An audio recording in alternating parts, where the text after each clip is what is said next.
Going on, guys, back with another video, and today we're going to be talking about why your creatives are important. And we've already spoken about this a lot. We've spoken about ads, we've talked about organic. I've basically walked you through the entire aspect of how you can do well on organic and therefore do well with your ads and vice versa.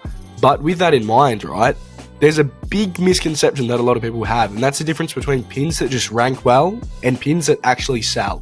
So when we're doing organic, obviously we want our most highest ranking pins. We sort of want to look like everyone else so that we can rank. And we'll pull up this example here. Let's go living room inspiration. So we pull this up and we'll see that a lot of these pins will look the same. And I'll zoom out, let's go to 30 even, so that you guys will be able to start to see that a lot of these start to look the exact same, right? So even if I was to zoom out any more, we would literally just see a bunch of earth tones mixed with white. That's essentially what we're seeing here on nearly every single one of these. And as I said to you guys as well, just pointing out here, GIF, everyone put $1 in, invest early. This is the new Bitcoin. But yeah, essentially what I'm seeing here is a bunch of these earthy tones mixed with white. I know that if I want to rank high on here, I need to do well with my color, my placement, all that type of stuff. So with that in mind, in terms of ranking highly, of course, these are going to be good pins. We also know that a lot of these people who are posting these images aren't just posting them because they like them. A lot of these people are here to sell you something. And as we've spoken about, Temu and Temple and Webster are not your competitors. This person who is ranking number one without paying for anything is your number one competitor. They haven't put a cent into this and are ranking above every single other brand here who is paying a lot of money. I can guarantee Temu and Temple and Webster putting a lot on living room inspiration. But with that in mind, there's a reason why Pinterest has gone, okay, living room inspiration equals this placement, this color. I like this color of couch. I like this color of this. I like plants. And as we can see, there's plants in literally every single one of these images. It understands what that is and what it needs to do and what a good version of that looks like. They know that people who like living room inspiration like things that look like X. People who like X like things that look like Y. That's what we're trying to do when we're doing organic. But in terms of selling, all these people have got it wrong because they all look the same.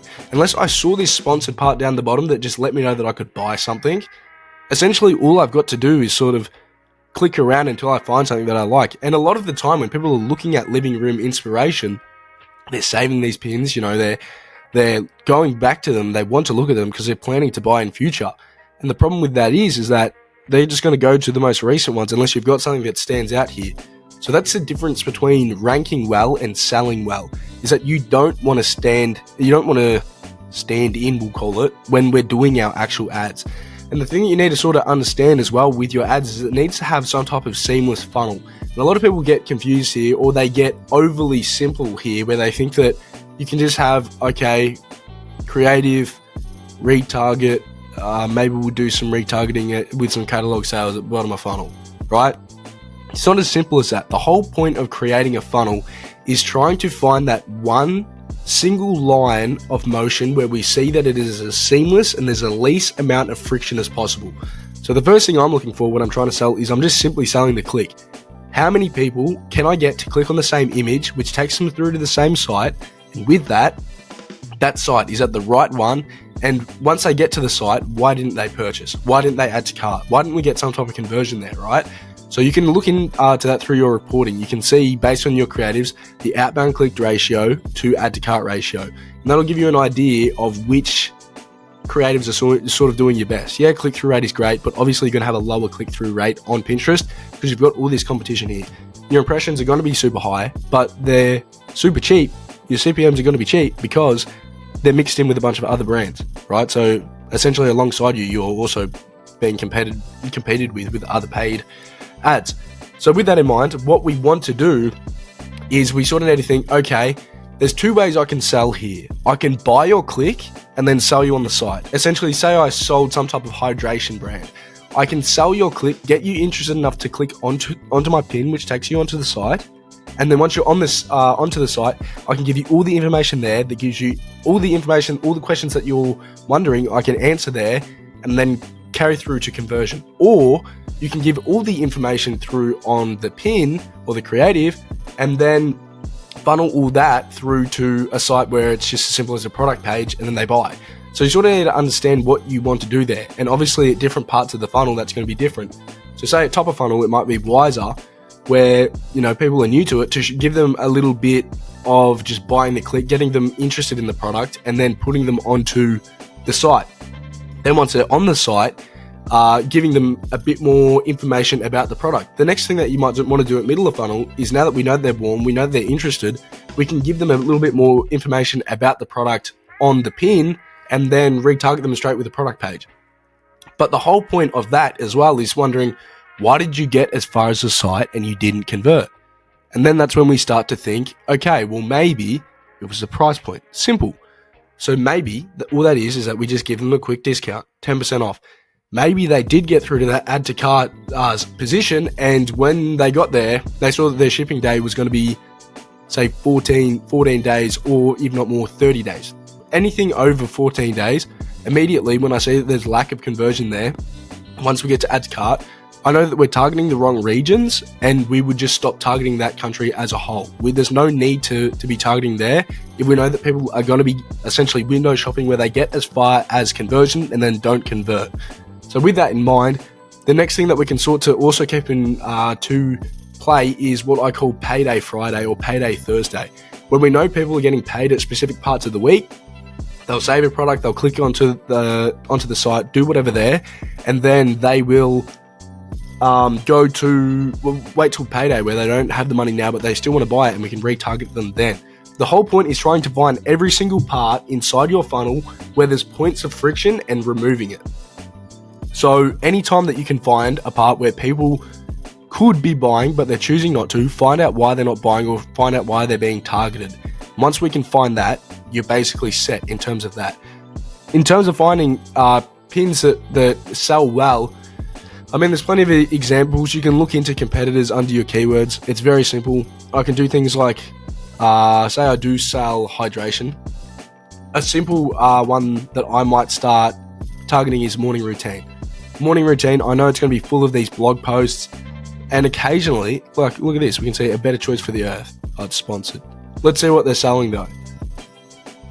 Okay, it's some type of exfoliator.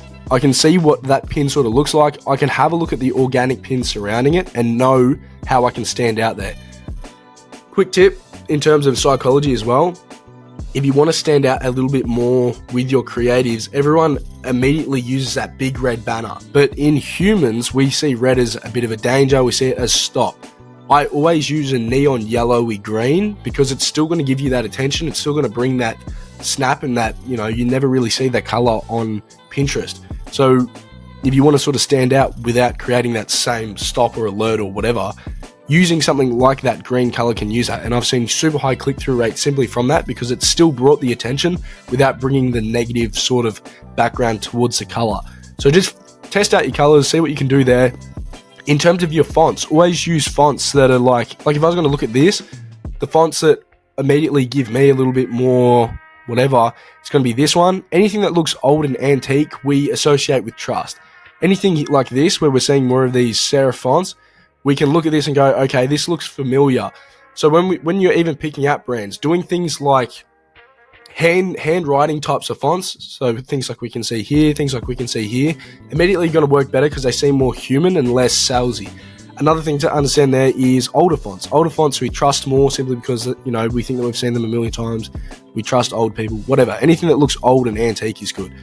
Another thing to keep in mind is trusted fonts. So things like using the Apple fonts, Google fonts. A great font that I would suggest is something like Poppins font, because we see that one everywhere with most brands. Even this one, I think this is just a simple Futura. So this is very simple to Poppins. And because we see this so often, we can start to have more trust in it, simply because it's been associated with things we can trust in the past. So it's simply just trying to tap into that human psychology, whilst also just having the upper hand of what makes a selling pin.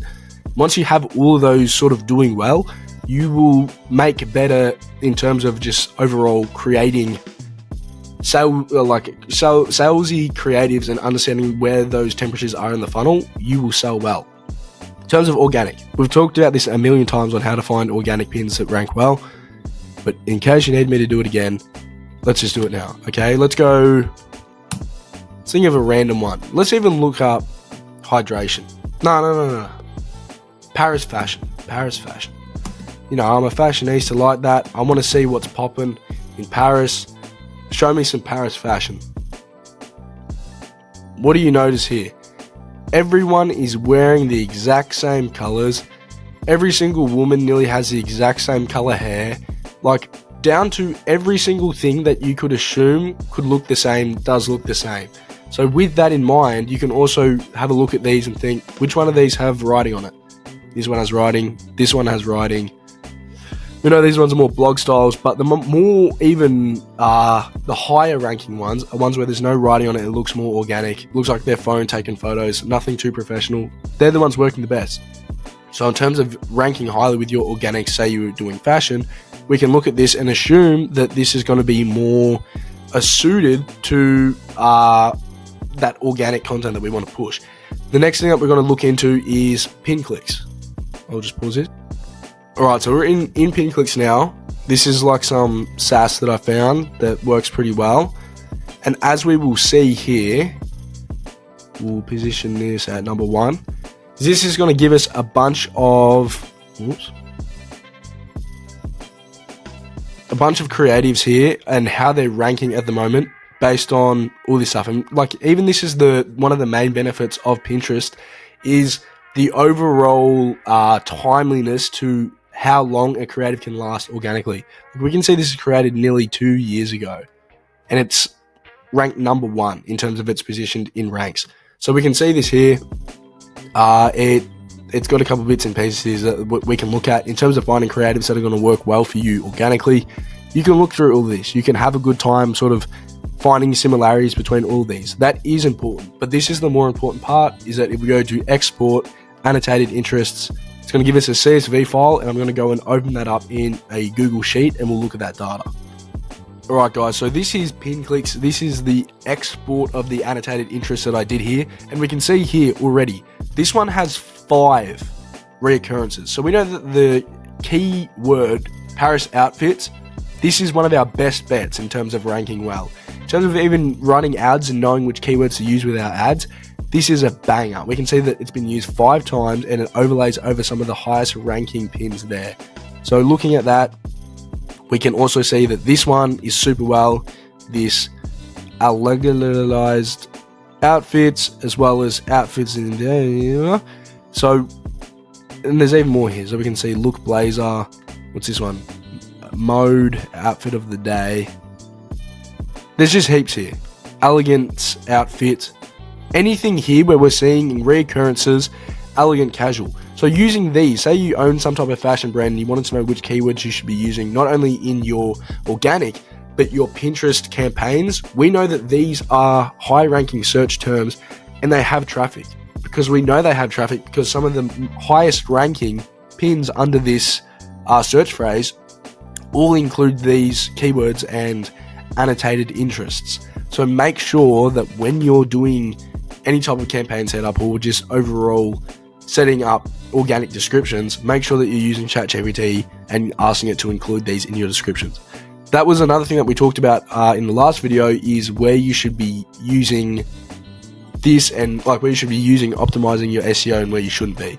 You should not care too much about optimizing your SEO on your titles for your pins, only your descriptions, right? And the reason I say that is because I don't want to see anything here. This is like my salesy headline. This is where I'm supposed to be giving you all the information, as much information as possible about what you're about to click on in terms of the pin. And also here we spoke about was what we should be doing here in terms of the name of your brand. So when you have a brand, say it was Pandora, for example, or Michael Hill, you wouldn't make your name Pandora. You'd be like elegant female jewelry by Pandora, or 925 silver jewelry by Michael Hill, something like that. That's what you would make your name, because this is essentially a free headline underneath the actual headline as well. So keep that in mind when you're making the name of your page. And this is also how you're going to find your keywords for not only your creatives, for your ads, but also for your organic. I hope this video hasn't been too confusing. It will be a bit of a notepad write down type of video because there's a lot that I've unpacked here. But I hope that it's been valuable to you guys, and I'm offering a bit of a sale here. It's not really a sale as much as I'm just here to help type of thing. If you let me use $50 of your ad spend on your ad account, I can do a little bit of a test campaign and find out where your data lies, then give you a bit of a report on how I think Pinterest is going to work for you. If it's going to work for you, I'll let you know. If it's not, I'm going to tell you that as well. There's no point me signing you on and I have to refund your money straight away. And I'll also give you a strategy and a report there, so we can basically jump straight into action in terms of creating a successful campaign with you. It's been a good video. I hope it hasn't been too confusing. Ta-ta.